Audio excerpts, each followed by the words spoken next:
स्वागत है आप सभी का क्लासमेट टीचर्स की एक और वीडियो में। और आज इस वीडियो में हम कर रहे होंगे क्लास 12th इंग्लिश की फ्लेमिंगो बुक की सेकंड पोम, जिसका नाम है an elementary school classroom in a slum. इस पोम के पोएट हैं स्टीफन स्पेंडर। और अगर हम बात करें इस पोम की थीम के बारे में, तो ये पोम बेस्ड है सोशल इनजस्टिस एंड क्लास इक्वलिटीज़ के ऊपर। मतलब जो स्लम एरियाज होते हैं वहाँ किस तरह बच्चों के साथ अन्याय होता है, मतलब उन्हें जो अधिकार मिलने चाहिए वो उन्हें किस तरह नहीं मिलते। ना वो पूरी दुनिया को देख पाते हैं, ना समझ पाते हैं, ना ही वो चीज़ों को एक्सप्लोर कर पाते हैं। तो चलिए बढ़ते हैं पोम की तरफ। तो यहाँ पोइट कहते हैं, far far from gusty waves these children's faces. मतलब फार फार, यहाँ पोइट ने रिपीटेशन यूज़ किया है, मतलब बहुत बहुत ज़्यादा दूर। गस्टी बेब्स मतलब भीषण लहरें। अब यहाँ भीषण लहरों को क्यों कहा गया है? गस्टी वेव्स सिंबलाइज करते हैं एनर्जी को। मतलब जो एनर्जी है, तो एनर्जी से बहुत बहुत ज़्यादा दूर हैं इन चिल्ड्रंस के फेसेस। मतलब ये जो बच्चे हैं उनके फेसेस एनर्जी से बहुत ज़्यादा दूर हैं। मतलब ये काफ़ी अनएनर्जेटिक फेस दिखाई दे रहे हैं। Like rootless weeds the hair torn round their pallor. और जिनके जो बाल हैं वो किसी रूटलेस बीड्स मतलब जो खरपतवार होते हैं, अनवांटेड प्लांट्स होते हैं, उन्हें जब हम ज़मीन से खींच लेते हैं, जो उनकी रूट्स होते हैं उन्हें निकाल देते हैं, तो किस तरह वो सूख जाते हैं। उसी तरह उनके बाल, उनके पैलर मतलब माल न्यूट्रिशन फेस, जो उनका पीला सा फेस हो रहा है जो कि बिल्कुल अनएनर्जेटिक है, उस पर उनके बाल आ रहे हैं। अब यहाँ से पॉइंट कुछ बच्चों को मेंशन करते हैं अपनी पोम में, जिन्हें उन्होंने क्लासरूम में देखा। तो पहली एक गर्ल मेंशन की उन्होंने, the tall girl with her bed down head. मतलब एक लंबी सी लड़की है जिसका सिर झुका हुआ है। यहाँ पे पॉइंट इसलिए कह रहे हैं क्योंकि उसका सिर शायद जिम्मेदारियों से झुका हुआ है।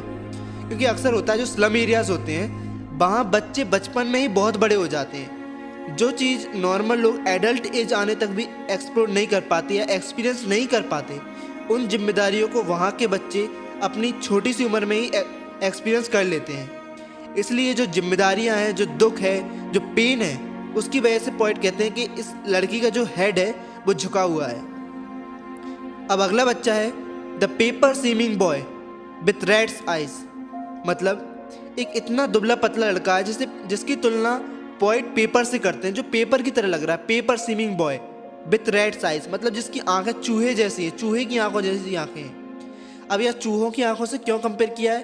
क्योंकि आपने देखा होगा जो चूहे की आंखें होती हैं वो स्थिर नहीं रहती, वो खाने की तलाश में कुछ ना कुछ ढूंढती रहती हैं। इसी तरीके से उस लड़के की जो आंखें थी वो बिल्कुल चूहे की आंखों की तरह शायद कुछ ना कुछ ढूंढ रही थी। शायद स्टारवेशन के कारण ऐसा हुआ। अब जो तीसरा बच्चा है वो है the stunted unlucky heir of twisted bones reciting a father's gnarled disease his lesson from his desk. The stunted मतलब अविकसित, माल न्यूट्रिशन यानी कुपोषित बच्चा, जो कि अनलकी एयर है ऑफ ट्विस्टेड बोन्स मतलब जो उसकी हड्डियां हैं वो ट्विस्टेड हैं, क्योंकि उसे अपने पिता से विरासत में एक बीमारी मिली है, नाल डिसीज़। अपने फादर की एक नाल डिसीज़ उसे अपने पिता से विरासत में मिली है। और इस डिसीज़ में होता क्या है, जो हड्डियां होती हैं वो मुड़ जाती हैं, काफ़ी रफ हो जाती हैं हड्डियां। और पॉइंट कहते हैं कि जैसे एक बच्चा अपनी डेस्क पर बैठकर अपने लेसन्स को रिसाइट करता है, वैसे ही वो बच्चा जो कि अपने फादर की नाल डिसीज़ का एक अनलकी उत्तराधिकारी है, वो अपने पिता की बीमारी को रिसाइट कर रहा है या उसे करना पड़ रहा है। अब एक और बच्चे को पॉइंट मेंशन करते हैं, at back of the dim class one unnoted sweet and young. मतलब जो पीछे क्लास में अंधेरा हो रहा है, मतलब क्लास में इतनी अच्छी लाइटिंग सुविधा नहीं है, इसलिए पीछे क्लास में अंधेरा सा है और वहाँ एक स्वीट एंड यंग बच्चा बैठा है। अब यहाँ स्वीट एंड यंग इस बच्चे को क्यों कहा गया है? क्योंकि his eyes live in a dream of A squirrels game in tree room other than this. मतलब जो उसकी आंखें हैं वो शायद किसी सपने में हैं, क्योंकि वो उसके पास वाला जो रूम है या उसके क्लास के बाहर वो देख रहा है गिलहरियों के खेल को। जो पेड़ पर गिलहरियाँ खेल रही हैं उन्हें वो देख रहा है, और वो इसी तरह शायद गिलहरियों की तरह एनर्जेटिक बनना चाहता है। और उसकी आंखों में भी ये सपना है कि वो भी कभी इनकी तरह एंजॉय कर पाए अपनी लाइफ को। अब पोम में आगे बढ़ते हैं, ऑन सार क्रीम बॉल्स डोनेशंस। मतलब जो स्कूल की बॉल्स हैं, दीवार हैं, वो काफ़ी बेकार हो चुकी है, इसलिए पोएट ने उनकी तुलना सार क्रीम से की गई है। मतलब जो क्रीम जो बेकार हो चुकी है, जो पीली सी भद्दी सी दिखती है, उससे की गई है उन दीवालों की तुलना। ऑन सार क्रीम बॉल्स डोनेशंस, और उन दीवालों पर कुछ डोनेशंस टंगी हुई हैं। मतलब जो किसी ने कुछ गिफ्ट किया होगा, किसी नेता ने, मंत्री ने जो चीज़ें गिफ्ट की हुई होती हैं वो वहाँ दीवालों पर टंगी हुई हैं। अब आगे बताते हैं क्या क्या टंगा हुआ है। शेक्सपियर हेड, मतलब जो शेक्सपियर हैं उनके हेड का एक फ़ोटो टंगा हुआ है। क्लाउडलेस एट डान, और सुबह के टाइम जो बिल्कुल एकदम सुबह होने वाली होती है तब आसमान में जब बादल नहीं होते वो फ़ोटो टंगा हुआ है। सिविलाइज्ड डोम राइडिंग ऑल सिटीज़, और कुछ लग्जरियस सिटीज़ का एक फ़ोटो है।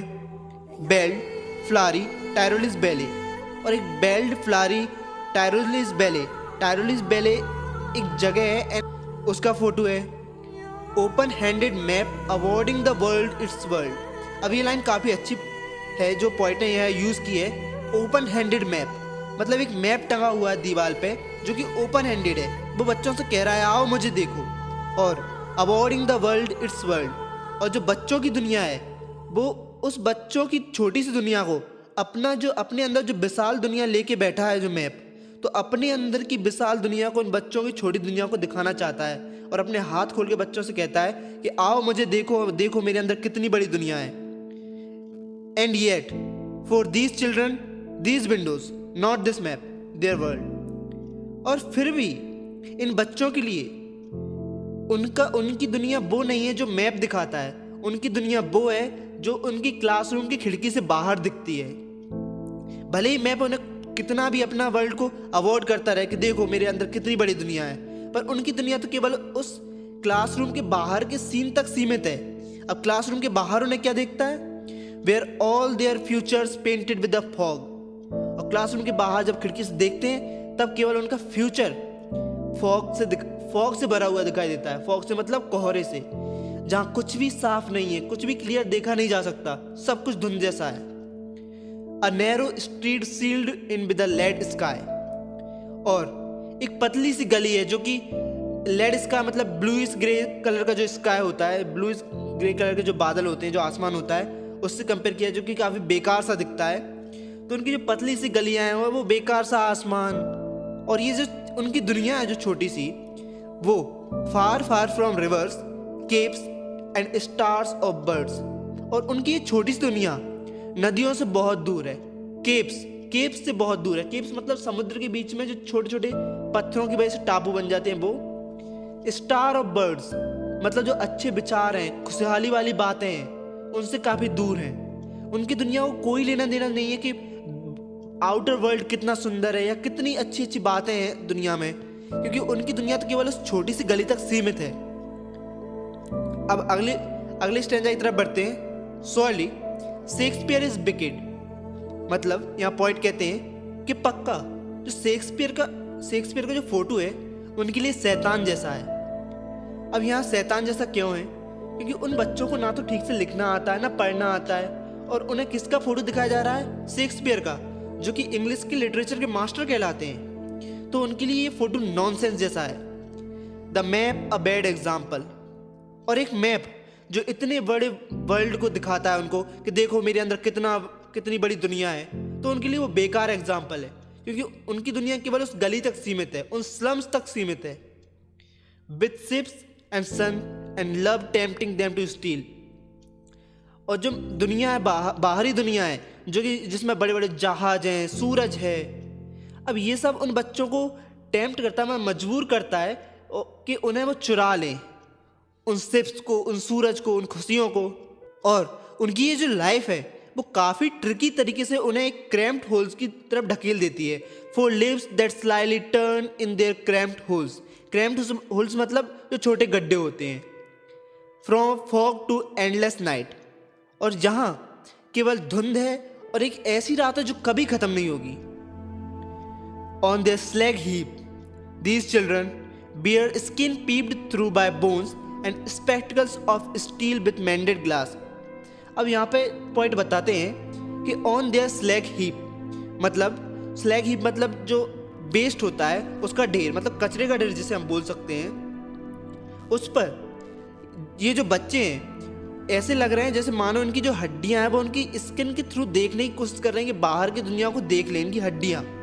मतलब यहाँ बताया गया है कि वो बच्चे इतने माल न्यूट्रिशन हैं, इतने कमज़ोर हैं, इतने कुपोषित हैं कि उनकी हड्डियाँ ऐसी लग रही हैं मानो उन्हें उनकी हड्डियों को स्किन से बाहर देखना चाहती हैं। And spectacles of steel with मेंडेड glass, और जो उनके चश्मे हैं वो भी स्टील के बने हुए हैं, जो कि काफ़ी भारी होते हैं, काफ़ी अनकम्फर्टेबल होते हैं, पर वो इतने सस्ते होते हैं कि वो स्टील के चश्मे ही अफोर्ड कर सकते हैं।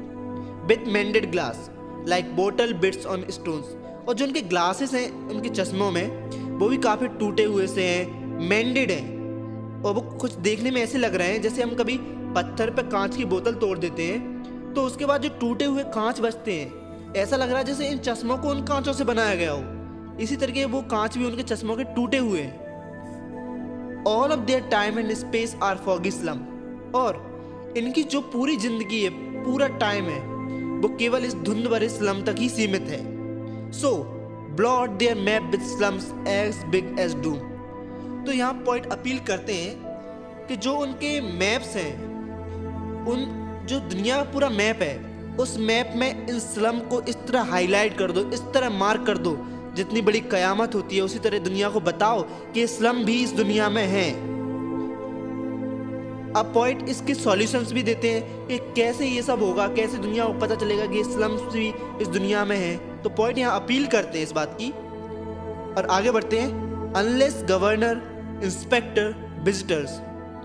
अब पॉइंट कहते हैं कि जब तक जो गवर्नर होते हैं, मतलब जो लोग हम पे गवर्न करते हैं, सरकार होती है, या इंस्पेक्टर या विजिटर जो लोग बाहर से आते हैं, वो इन बच्चों पर ध्यान नहीं देंगे तब तक कुछ भी नहीं होने वाला। क्योंकि एज एन इंडिविजुअल कोई क्या कर सकता है, एक बच्चे की ज़िंदगी बदल सकता है, दो की बदल सकता है, तो पूरी दुनिया में न जाने कितने स्लम्स होंगे, उनके कितने सारे बच्चे होंगे। तो अगर पूरी दुनिया में इनको उनके अधिकारों से, उनके अधिकारों को देना है उन बच्चों को, तो फिर गवर्नर, इंस्पेक्टर और विजिटर, ये तीन लोग जो पॉइंट मेंशन करते हैं, ये तीन चीज़ें, इन्हें कुछ ना कुछ करना पड़ेगा उन बच्चों के लिए। क्योंकि सरकारें होंगी, जब वो बच्चों के लिए काम करेंगी तभी उनकी सबकी लाइफ बदल पाएगी, तभी उन्हें बेटर अपॉर्चुनिटीज़ मिल पाएंगी, वो अपनी ज़िंदगी में कुछ कर पाएँ, वो अपनी स्लम्स से बाहर निकल कर कुछ देख पाएँ।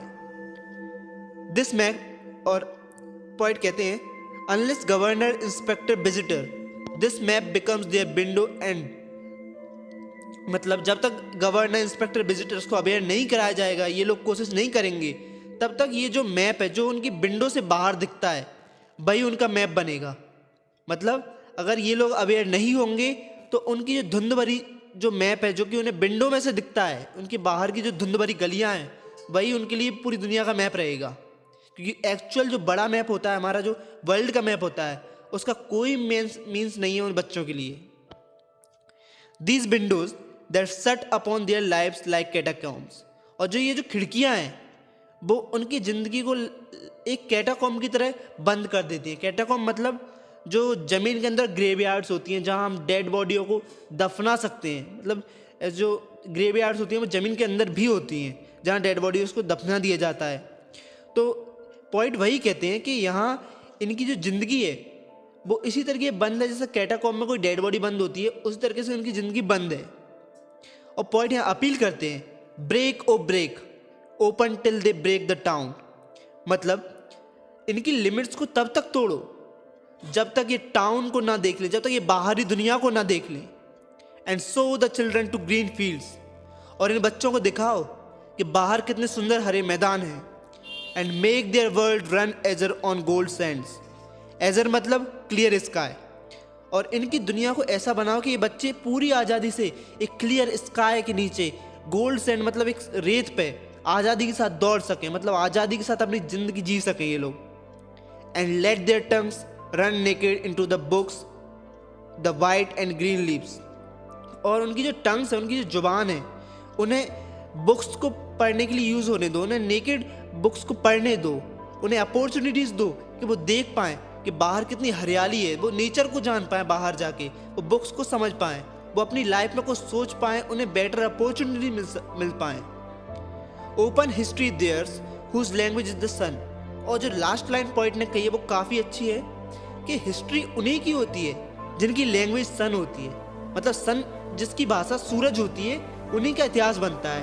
अब सूरज जिनकी भाषा होती है, इसका मतलब क्या है इसका मतलब ये है कि जिस तरह सूरज दूसरों को रोशनी देने के लिए खुद जलता है, जैसा कि अब्दुल कलाम जी ने कहा है कि if you want to shine like the sun first burn like the sun. मतलब अगर आप सूरज की तरह सूरज की तरह चमकना चाहते हो तो पहले सूरज की तरह जलना सीखो, पहले सूरज की तरह जलो तो आप सूरज की तरह चमक पाओगे। तो वही बात पॉइंट यहाँ कहते हैं कि इतिहास उन्हीं का बनता है जो सूरज की भाषा बोलते हैं, मतलब जो हार्ड वर्क करते हैं, जो मेहनत करते हैं, उन्हीं का इतिहास बनता है। तो यहाँ इस पोम का एंड होता है और उम्मीद करता हूँ आपको काफ़ी पसंद आई होगी ये पोम। बात करें अगर इस पोम की वर्ड मीनिंग की, जो कि फ्लेमिंगो बुक में दी है, तो इसमें 2 वर्ड मीनिंग दी है, जिसमें पहली है टायरोलिस बैले, आप यहाँ पढ़ सकते हो स्क्रीन पर, दूसरी है कैटाकॉम, तो आप ये देख सकते हो यहाँ पर। और ये पोम वाकई मेरी खुद की पर्सनली फेवरेट पोम है, क्योंकि ये काफ़ी रिलेट करती है उन बच्चों की ज़िंदगी से जिन्हें कहीं ना कहीं दबा दिया जाता है, या फिर उन्हें कहीं मौका ही नहीं मिलता कि उनका जो आर्ट है, उनके अंदर भी जो कुछ कला है जिससे वो कुछ बड़ा कर सकते हैं अपनी लाइफ में, वो उन्हें मिलती ही नहीं है वो अपॉर्चुनिटीज़, क्योंकि ना उनके बारे में दुनिया को पता है। इसलिए पोएट ने इसी सोच के साथ इस पोम को लिखा है कि वो दुनिया को अवेयर कर पाएँ कि स्लम एरियाज़ भी इस दुनिया का हिस्सा हैं, उन्हें भी अपने अधिकार लेने का पूरा हक है, और जो हम पे गवर्न कर रहे हैं उनकी ड्यूटी बनती है कि वो उन लोगों को उनके अधिकार दिलाएं और उन्हें बेटर अपॉर्चुनिटीज़ प्रोवाइड करवाएं। तो चलिए इसी के साथ इस वीडियो को ख़त्म करते हैं, और जो आप अगर अभी तक वीडियो को देख रहे हैं तो उम्मीद करता हूँ आपको ये वीडियो पसंद ही आई होगी, और अगर आपने अभी तक लाइक नहीं किया तो जल्दी ही लाइक करके चैनल को सब्सक्राइब कर लो और बेल आइकन प्रेस कर दो, जिससे अगली वीडियो का नोटिफिकेशन आपके पास पहुँच जाएगा। और यार अगर अभी तक आपने वीडियो को शेयर नहीं किया तो जल्दी से जल्दी इस वीडियो को अपने व्हाट्सएप ग्रुप, व्हाट्सएप कॉन्टैक्ट्स और जहाँ जहाँ आप शेयर कर सकते हो वहाँ शेयर कर दें। चलिए मिलते हैं अगली वीडियो में।